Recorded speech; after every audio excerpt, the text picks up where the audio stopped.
Hi guys! Welcome to my YouTube vlog. For today's vlog, simple lang, i-room tour ko kayo. So ano pang hinihintay natin? Let's go! As for today's video, mag-room tour ako kasi at the moment, nandito kami sa at si kami lintik yan. 2024 na, wala pa rin kaming signal. So, ito, i-room tour ko kayo from the very start. Ito ang POV ng pintuan namin. Magpasok mo. Yan, maganda yan. May salas kami. Yan. As you can see, we have 3 seats. Yan. So, kanya-kanya kaming couch. I live with other people. So, tatlo kami at the moment. So, other bellboy. Yan. So, this is gonna be my This is gonna be my own locker. So, bali pag tatlo kayo, so, meron kayong chance na magkaroon kayo ng tatlong locker. So, isa, dalawa, tatlo. So, tatlo yan. So, at the moment, medyo aesthetics na tayo. Ayan. So, lahat ng long sleeves ko, mga long coats na tapos mga gamot, ayan. For the medicine, yan, mga kailangan yan. Tapos, ayan, mga damit. Pinipilit kong maging maayos to maximize space. Always maximize space, lalo na pag nasa cruise ship ka. Yan. So, syempre, hindi ko pwedeng galawin yun sa dalawang kabina. We have snacks. Ayan, at the moment, ayun yung barko namin, gitna ng dagat. Yung mga snacks namin kagabi. As candy. Yan, pantanggal umay. Tapos mag-schedule. Ayan. Tapos kami yan, mga bellboys. For the ref tour, yan. So, mabilis tayo. For the fridge, may small fridge kami designated kada isang crew. So, binibigyan kami ng isang fridge per cabin. So, ano ba laman ng ref? Ayan, at the moment, wala. Pantawid bisyo, alak.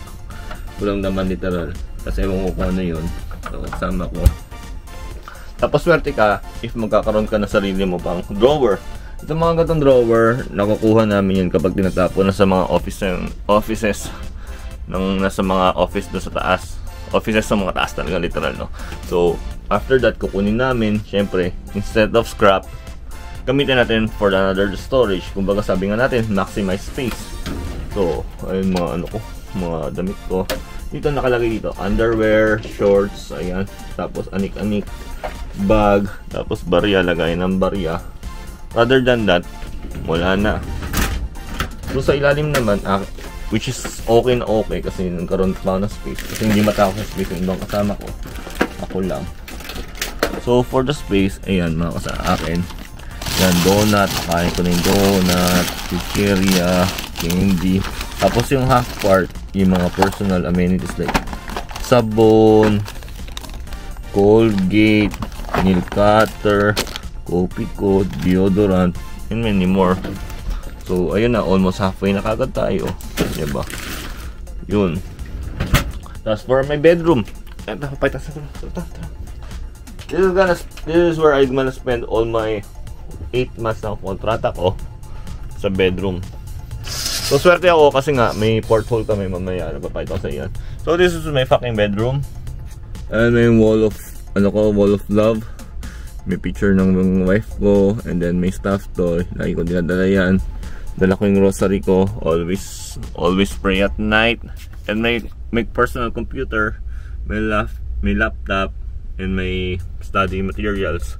Kasi at the moment, even though on board ako, nag-aaral pa rin ako ng Japanese to improve, di ba? Improve lang naman, tsaka mapadali yung buhay mo.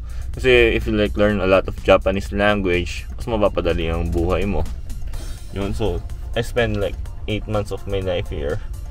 Kasi syempre, depende yan. Kaya sa amin, may dalawa kami dito sa bunk bed. Dalawa yan. Kaso nga lang syempre, gag-giveaway na ako kasi medyo may edad na yung kasama ko. So alam mo yun, hirap na sila tumungtong. Siguro kapag nang-hire kami ng bago, ako naman sa baba, dito kumbaga seniority na lang. Kumbaga respect ka na lang, di mas bata. Ayun. Tapos other than that, ayan, maganda rin dito sa kabina namin. Medyo, miss wala kami ng sofa unlike before.